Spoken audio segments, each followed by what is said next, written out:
तुम जो गलत करोगे तुम्हें इसी जन्म में उसका हिसाब देना पड़ेगा। पर जाएंगे और हमारे गुनाहों का या हमारे अच्छे कामों का फैसला अल्लाह करेगा। भाई साहब, ऊपर कुछ नहीं हो रहा, सब हो रहा है नीचे हो रहा है। थोड़ा सनातन के बारे में स्टडी कर लो, ठीक है? थोड़ा सा हिंदू रिलीजन के बारे में भी स्टडी कर लो, तुम्हें पता लग जाएगा। कर्मों का फल यहीं पे मिल जाता है, फट से मिल जाता। Say no to violence, just take down the Pakistani flag and put up your Afghan flag, that's it. Afghan चढ़ दौड़े, अफगानों ने रगड़ दिया इन लोग। मिस्टर फाई, आप क्या कर रहे हैं यहां पे? खालिस्तानियों के बीच में आपका क्या मतलब है? फाई गायब।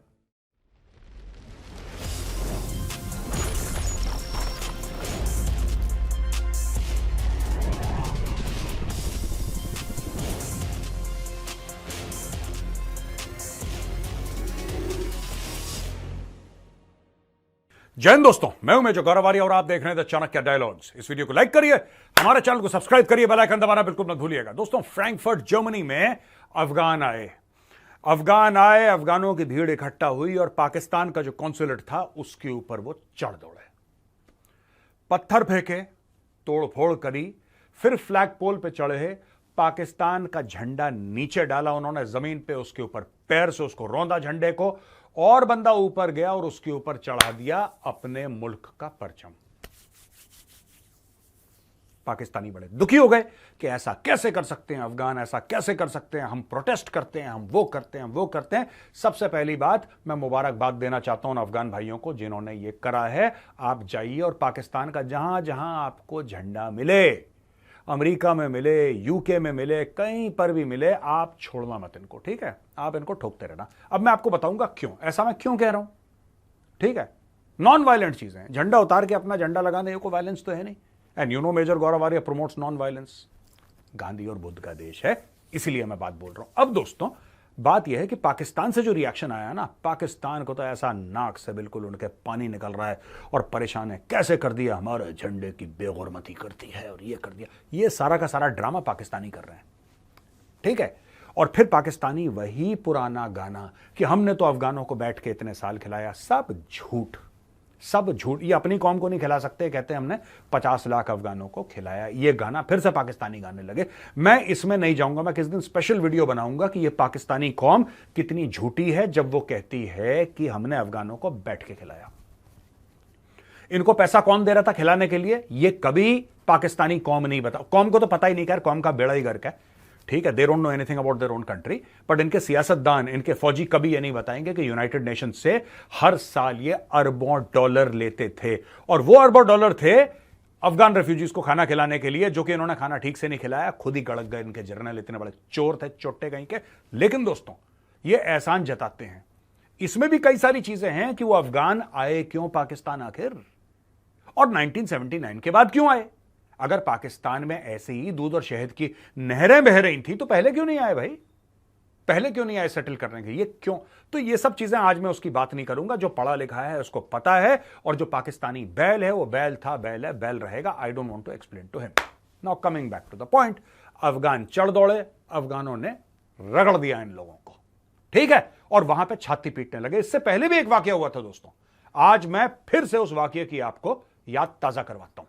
दोस्तों, बात 2019 की है, एशिया कप चल रहा है शारजाह में, पाकिस्तान और अफगानिस्तान की टीम क्लैश करती है, और वहां पे भी जो अफगान सपोर्टर हैं वो पाकिस्तानियों को भाई साहब दौड़ा दौड़ा के, मतलब उन्होंने पीटा कम है, दौड़ाया ज्यादा है। और वो सीन हमें दिखते हैं जहां पे कि पाकिस्तानी आगे आगे दौड़ रहे हैं, पीछे पीछे उनका डंडा लेके अफगान दौड़ रहे हैं। ये भी हमने सीन देखा। ये नफरत का जो खेल है ना, क्यों अफगान इतनी नफरत करते हैं, कितने ऑन रिकॉर्ड हैं। आप यूट्यूब पे जाइए, आपको पाकिस्तानियों के वीडियो दिखेंगे जो ये कहते हैं कि जब हम काबुल गए, हम अफगानिस्तान के अंदर गए, तो अफगान जो है पाकिस्तानियों को कहते हैं कि तुम क्यों आए, वापस जाओ अपने मुल्क, you are not welcome here. ऐसा हुआ क्या है, कभी पाकिस्तानियों सोचना। खैर, आज मैं उस मूड से नहीं आया कि मैं पाकिस्तान और अफगानिस्तान के रिश्तों के बारे में बात करूं। दोस्तों, सन 2023 19 मार्च, सन 2023 19 मार्च को हुआ क्या था दोस्तों? इस तारीख को जो खालिस्तानी रेडिकल्स थे वो भारत के हाई कमीशन के सामने खड़े हो गए, उन्होंने नारेबाजी करी, और 2-4 बंदे गए, उसमें से एक बंदा ऊपर गया, उसने भारत का झंडा नीचे उतारा, हमारे झंडे की बेगुरमती करी और उसके बाद खालिस्तान का झंडा चढ़ाया। हो गया ये? कोई बात नहीं, ये एक चैप्टर है। अब इस चैप्टर को हम रैप अप करके कोने में रखते हैं, ठीक है ना। अब हम आपको दूसरी बात बताते हैं। ये खालिस्तानियों को दिमाग कौन देता है, पैसा कौन देता है? अब मैं आपको इस फिगर हेड के बारे में बताता हूं। दोस्तों, ये फोटोग्राफ है खालिस्तानियों की।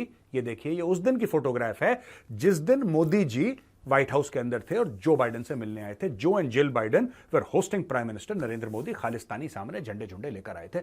ये जो बंदा आपको दिख रहा है ना, जिसका चेहरा सर्कल में है, इसका नाम है गुलाम नबी फई। गुलाम नबी फई कौन है? यह भी बहुत बड़ा मैटर है दोस्तों। गुलाम नबी फई ओरिजिनली एक कश्मीरी है जो आज की तारीख में रहता है अमेरिका में। गुलाम नबी फई को आईएसआई ने, इंटर सर्विसेज इंटेलिजेंस ने गुलाम नबी फई को रिक्रूट करा। और गुलाम नबी फई वो बंदा है जिसके through ISI Kashmiri separatist, Kashmiri terrorist को पैसा पहुंचाती है दुनिया भर में, और खालिस्तानियों की भी फंडिंग वही करता है। जब वहां पे कुछ रिपोर्टर्स थे भारतीय जिन्होंने पहचान लिया उसको, फट से माइक लेकर गए, मिस्टर फई आप क्या कर रहे हैं यहां पे? खालिस्तानियों के बीच में आपका क्या मतलब है? फई गायब। वो हम आपको फुटेज हमारे पास है लेकिन हम दिखा नहीं सकते क्योंकि उस पर फिर कॉपीराइट का मैटर है, किसी और का है, हम क्यों दिखाएं आपको। लेकिन अगर आप जाएंगे, आप इसको देख सकते हैं, यूट्यूब में जाइए, आपको पता लग जाएगा मैं किस चीज के बारे में बात कर रहा हूं। ये उसी रैली जो इन्होंने निकाली थी प्रोटेस्ट प्राइम मिनिस्टर मोदी के। देखो, आपको पूरा अधिकार है, पीएम मोदी आए, आपको जो करना है करो, आपको हाय हाय करना है, आपको तौबा तौबा करना है, आपको झंडे दिखाने हैं, आपको प्लेकार्ड दिखाने हैं, वो आपका अधिकार है। वो आपका, जिसको कहते हैं 100% अधिकार है, वो बात मैं मानता हूं। लेकिन मैं बोल रहा हूं कि खालिस्तानियों के बीच में गुलाम नबी फई क्या कर रहा है, इसका क्या मैटर है बीच में। दोस्तों, कश्मीर अमेरिकन काउंसिल का हेड है गुलाम नबी फई, और एफबीआई यानी कि फेडरल ब्यूरो ऑफ इन्वेस्टिगेशन ने यह इसके ऊपर इल्जाम लगाया था और कोर्ट में साबित भी हो गया था कि पाकिस्तान की आईएसआई ने $3.5 मिलियन गुलाम नबी फई के अकाउंट में डाले। एंटी इंडिया एक्टिविटीज, इसके बारे में लॉबी करना, इसके बारे में प्रोटेस्ट करवाना, शटर डाउन करवाना, हाय हाय के नारे लगवाना, ये सारी फंडिंग के लिए गुलाम नबी फई को पैसे दिए। ये FBI is on the records. FBI is on the records. Ghulam Nabi Fai को अमेरिका में जेल भी जाना पड़ा है, तो बेसिकली चोर ना, क्रिमिनल आदमी है, उसको जेल भी जाना पड़ा दोस्तों। तो ये एक बैकग्राउंड है। आप ये समझिए, ये आदमी पाकिस्तानी आईएसआई से पैसा लेता है, ये कश्मीरी सेपरेटिस्ट्स को, कश्मीरी टेररिस्ट को पैसा देता है, और दोस्तों यही आदमी खालिस्तानी टेररिस्ट को भी पैसा देता है, गुलाम नबी फई। इसीलिए ये वाली जो फोटोग्राफ है जिसमें मैं दिखा रहा हूं गुलाम नबी फई खड़ा हुआ है और बाकी खालिस्तानी आसपास अपना झंडा डंडा लेके खड़े हुए हैं, अपने प्लेकार्ड लेके खड़े हुए हैं, यही काम कर रहा है। ये उनको दिमाग दे रहा है कि तुम ये नारे लगाओ, ये दिमाग दे रहा है कि यहां पे इकट्ठा करो, क्योंकि फोन पे इसको डायरेक्टली आईएसआई बोलती है अब जाके ये करो, ऐसा करो। He is the main point man does it. इसका नाम है गुलाम नबी फई। ठीक है दोस्तों, अब मैं आपको बताता हूं 2023 में जो हमारा झंडा लंदन हाई कमीशन से उतरा, ठीक है, और अब जो पाकिस्तान का झंडा उनके कॉन्सुलेट से उतरा, जो कि अफगानों ने उतारा था। ये दोनों फोटो आप अपने सामने देख सकते हैं, लेफ्ट हैंड साइड में जो पाकिस्तानी स्पॉन्सर्ड खालिस्तानियों ने हमारे साथ करा, और दूसरा जो अफगानों ने पाकिस्तान के साथ करा। देखिए, दो तीन चीजें हैं। कई पाकिस्तानियों से बात करता हूं, वो कहते हैं कि नहीं, ऊपर जाएंगे और हमारे गुनाहों का या हमारे अच्छे कामों का फैसला अल्लाह करेगा। देखो दोस्तों, मैं तो इन सब चीजों में भरोसा करता नहीं हूं, ठीक है। सिर्फ इस्लाम में जन्नत और जहन्नम नहीं होता, हिंदूज भी मानते हैं। हिंदूज भी कहते हैं स्वर्ग और नर्क होता है, हेवन और हेल होता है, क्रिश्चियंस भी मानते हैं।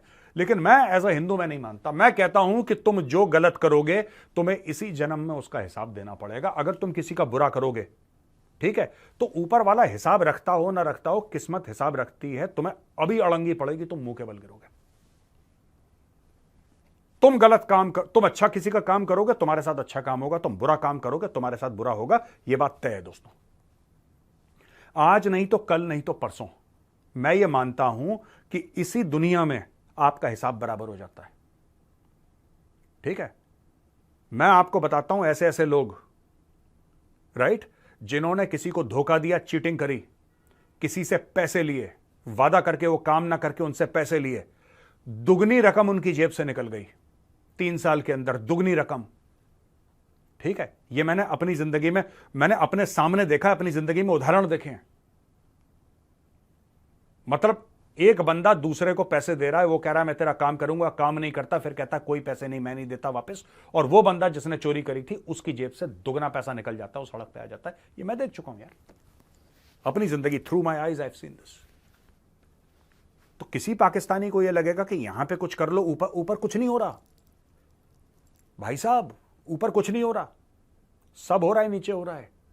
तुमने खालिस्तानियों से बोला कि भारत के झंडे की बेगुरमती करो, तुम्हें अपने बुरे कर्मों का फल मिला। 2 दिन पहले तुम्हारे झंडे की बेगुरमती हुई। यह होगा आगे चल के, देखो सुनो, तुम जो करोगे ना तुम्हें वैसा ही मिलेगा। तुमने बहुत साल से तुम कश्मीर में आतंकवादी भेज रहे थे, आज भी भेज रहे हो, आज भी भेज रहे हो ना। ऐसी बात तो नहीं कि तुमने भेजना बंद कर दिया, तुम आज भी भेज रहे हो आतंकवादी। तुम कह रहे हो कि ठीक है, इनके फौजी जो हैं मारे जाएं, भारत के अफसर मारे जाएं, फौजी मारे जाएं, तो बड़ा अच्छा लगेगा। ठीक है, अब तुम्हारे खिलाफ क्या हो रहा है? ये किस्मत है बॉस, ये किसी को करने की जरूरत नहीं है, किसी को करने की जरूरत नहीं है। जो तुम हमारे साथ कर रहे हो कश्मीर में, वही तुम्हारे साथ बलूचिस्तान में और खैबर पख्तूनख्वा में into 10 हो रहा है, 10 गुना ज्यादा हो रहा है, और तुम कुछ नहीं कर सकते उसके बारे में। ये सब कर्म होते हैं।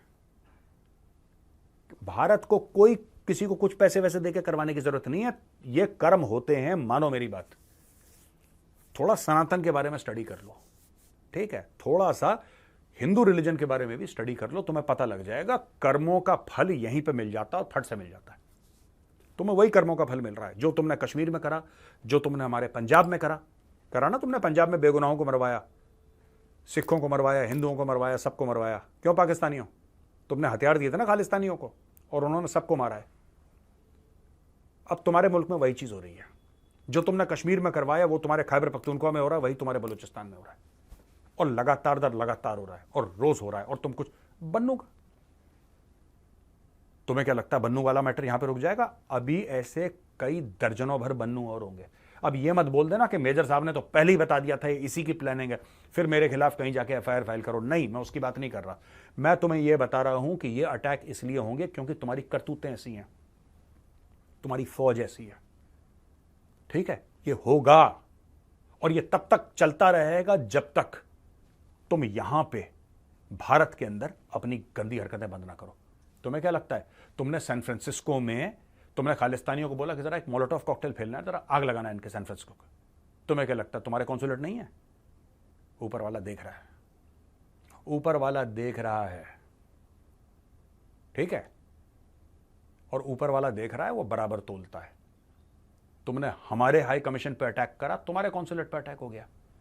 और तुमने हमारे कई जगह जो तुम ये करवाते रहते हो ना, ये खालिस्तानियों को बोल के ये रेफरेंडम और ये रेफरेंडम, ये तुम्हारे खिलाफ भी होंगे बेटा, बड़े बड़े रेफरेंडम। और जो दूसरी पार्टी है ना, दूसरी पार्टी के पास तुमसे 100 गुना ज्यादा डॉलर हैं यार, तुम्हारे पास तो कुछ भी नहीं है, भिखारियों। दूसरी पार्टी के पास, दूसरी पार्टी कौन है मैं नहीं बताऊंगा, दूसरी पार्टी के पास तुमसे 100 गुना ज्यादा पैसे हैं, और सारा खेल पैसे का है, सारा खेल पैसे का है।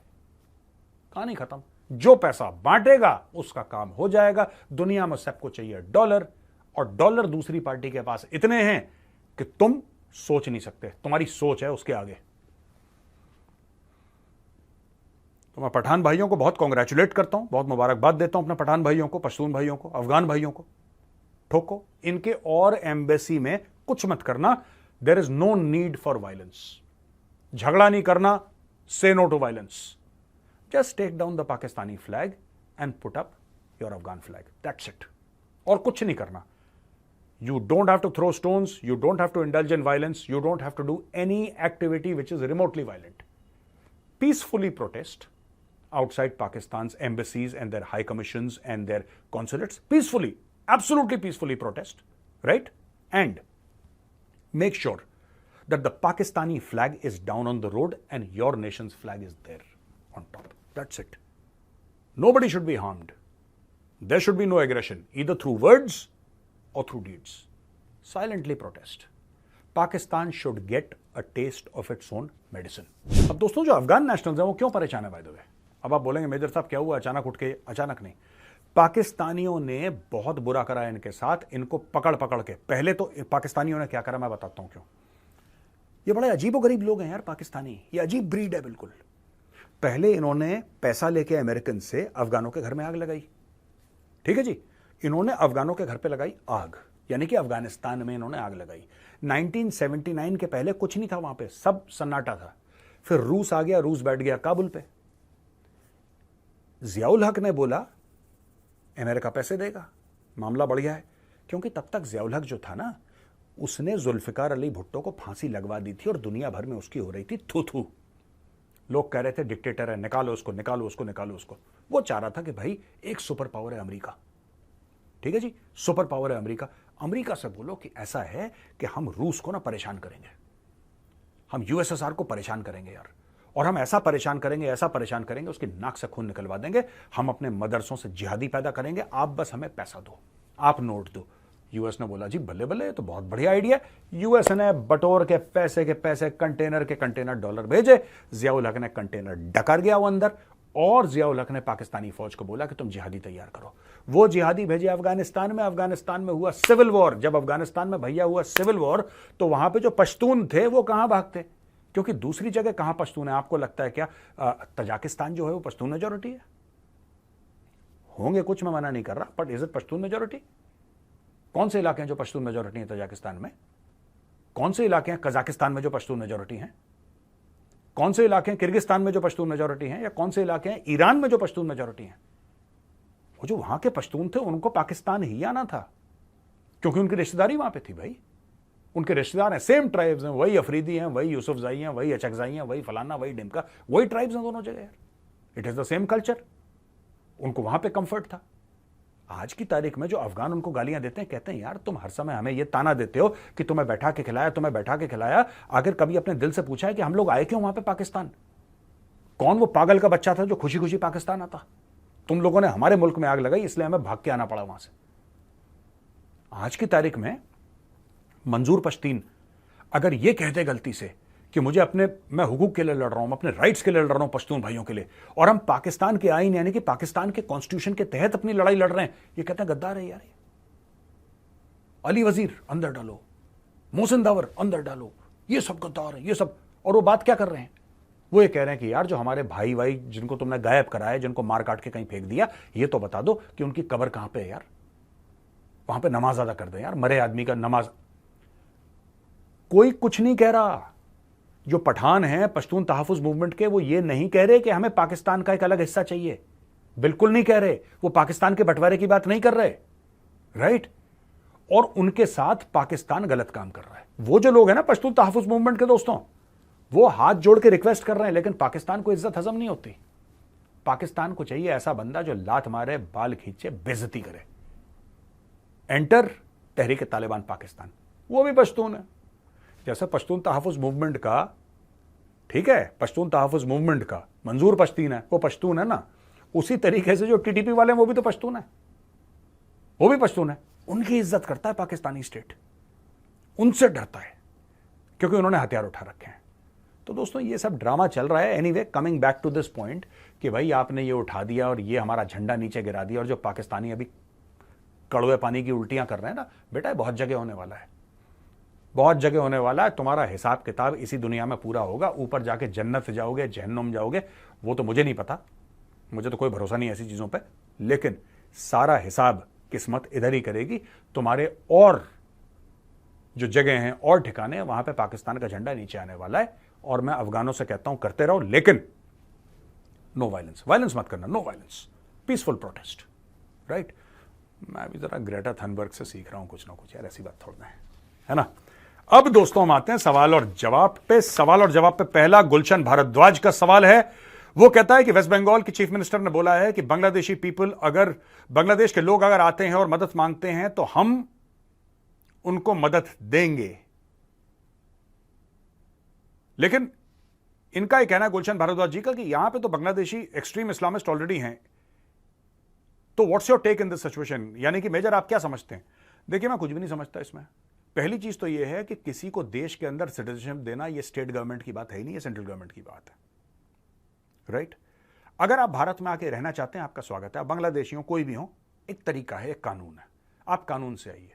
मैं सिंपल सी एक बात बताऊं दोस्तों, कोई कितना भी परेशान हो, कैसा भी परेशान हो, your first act of coming in to India can not be an illegal act. मैं इसमें डिसएग्री करता हूं, क्योंकि मैं इसलिए कह रहा हूं कि आप भारत में आके सेटल होना चाहते हैं, बिल्कुल आइए, लेकिन एक तरीका है, आप तरीका फॉलो करिए। आप ये नहीं कह सकते कि मैं कानून तोड़ के भारत आऊंगा। जब आपका पहला एक्ट भारत में आने का इलीगल एक्ट है, फिर आप फ्यूचर में क्या करेंगे? ये बात है। जयंत सर, ये सैम पूछ रहे हैं कि regarding Indian defence capabilities, why we share numbers of basis weapons and fighter jets, for example we require more than 40 squadrons and we have around 30, why disclose this in open? Should such things be kept secret without giving any numbers to enemy? नहीं, ऐसा नहीं है। ये सारे army, सारी air forces का यही है, it's all out there in the open. देखिए, मैं आपको बात बताता हूं, सैम एस आपका नाम है, जिस चीज को आप सीक्रेट समझ रहे हैं ना, उसको फौज सीक्रेट नहीं समझती। मैं आपको एक आज ब्लंट बात बताता हूं, क्योंकि कई लोग मुझसे कहते हैं, जब मैं फौजी एरिया में शूट करना चाहता हूं, कहते हैं आप क्यों दिखाते हैं फौजी एरिया, यहां पे कुछ नहीं है। अगर फौज को लगता कि मैं फौजी एरिया में जाकर शूट कर रहा हूं और वहां पे कुछ गड़बड़ हो सकती है, फौज कभी परमिशन नहीं देती, ठीक है? तो जिसको आप सीक्रेट समझ रहे हैं कि भारत की कितनी स्क्वाड्रन्स हैं, कितनी स्क्वाड्रन्स नहीं है, कितनी कम है, एयरफोर्स उसको सीक्रेट नहीं मानती। और जिस चीज को एयरफोर्स सीक्रेट मानती है, आप और मेजर गौरव आर्या सर के बल खड़े हो जाएं, हमें जिंदगी भर पता नहीं लगेगा। आप समझ गए? जो वो छुपाना चाहते हैं वो आप और मैं पता लगा नहीं सकते, और जो बताना चाहते हैं वो सबको पता है। It's as simple as that. Praveen P कहते हैं, जय श्री राम गौरव भाई। जय श्री राम प्रवीण जी। आपने अक्सर डिस्कस करा है कि government should give go ahead to the army to cross LOC, पर रिसेंट इंटरव्यू में टॉप डिफेंस एक्सपर्ट ने बोला था कि despite repeated terror attacks in Jammu, the government does not want to cross LOC as it fears retaliation from China along LOC and may be near impossible for India to counter these two threats simultaneously. देखिए प्रवीण जी, ऐसा है कि मुझे नहीं पता ये कौन से टॉप डिफेंस एक्सपर्ट हैं, राइट? पर उनका ये ओपिनियन हो सकता है, और मैं मना नहीं कर रहा। I am sure the person is a learned person, मुझसे ज्यादा पढ़े लिखे हैं इस मामले में, तो मैं उनके ओपिनियन को काउंटर नहीं करूंगा। मैं सिर्फ ये कह रहा हूं कि अगर आपने एलओसी पार नहीं करी तो ये टंटा नहीं रुकेगा, ठीक है? और आपको वॉर लड़ने की जरूरत थोड़ा है कि चाइना इन्वॉल्व हो जाए, वॉर लड़ने की जरूरत नहीं है। जो आप 500 पैरा एसएफ वाले डिप्लॉय कर रहे हो जम्मू में, आप बोलो ठीक है, आपकी एक एक टीम जाएगी यहां पे, ये 2-3 पोस्ट रात को गुड नाइट बोल के वापस आ जाना, कहानी खत्म। पाकिस्तानी फौज डर के माहौल में रहे, ठीक है? जब वो डर के माहौल में रहेंगे तब वो कुछ नहीं कर पाएंगे। चाइना क्या बोलेगा? तुमने पाकिस्तानी पोस्ट में जाके गुड नाइट बोल दिया लोगों को, हम बहुत गुस्सा हैं तुमसे, हम तुम्हारे ऊपर न्यूक्लियर अटैक करेंगे, ऐसा होगा क्या? नहीं। चाइना तो तब पड़ेगा ना जब चाइना के इंटरेस्ट खराब होंगे। आप चाइना पे थोड़ा ना कर रहे हो अटैक, आप पाकिस्तान पर भी अटैक नहीं कर रहे भाई। और ये सब मैं बता रहा हूं, हमारी डिफेंसिव थिंकिंग है बहुत ज्यादा। पाकिस्तान के पास न्यूक्लियर वेपन है, 1999 में पाकिस्तान ने कारगिल पे, यही महीना चल रहा है ना कारगिल का, 26 तारीख को कारगिल विजय दिवस है, 26 जुलाई को, आपको पता ही होगा। नहीं, पाकिस्तान के पास न्यूक्लियर है। पाकिस्तान ने 1999 में जब कारगिल पे चढ़ दौड़ा, तब पाकिस्तान ने यह सोचा कि इंडिया के पास न्यूक्लियर है। मैं बता रहा हूं, ये सारी की सारी चीजें गीदड़ भपकियां हैं, निपटा दो, बाद में सॉरी बोल देना अगर कुछ दाएं बाएं हो गया हो तो, देख लेंगे बाद में, काम पहले कर दो। फौज में कहावत सीखी थी मैंने, आज मैं रिपीट कर रहा हूं, it is easier to seek forgiveness than to seek permission. मैं तो इंडियन आर्मी से कहता हूं, कर दो, एक बार कर दो, जाके थैंक यू बोल दो बढ़िया तरीके से, ठीक है? फिर बाद में बोल देना साहब लड़के थे, जज्बात में बह गए, आगे चले गए, बाद में देख लेंगे कौन किसको क्या पूछ रहा है। और ऐसी बात नहीं कि इंडियन आर्मी ऐसे पहले कर नहीं चुकी, ठीक है? मैं इससे ज्यादा नहीं बोलूंगा। तो दोस्तों, वीडियो देखने के लिए बहुत बहुत धन्यवाद। अगर पसंद आए तो उस वीडियो को लाइक जरूर करिएगा, हमारे चैनल को सब्सक्राइब करिए, बेल आइकन दबाना बिल्कुल मत भूलिएगा। जय हिंद, वंदे मातरम, भारत माता की जय।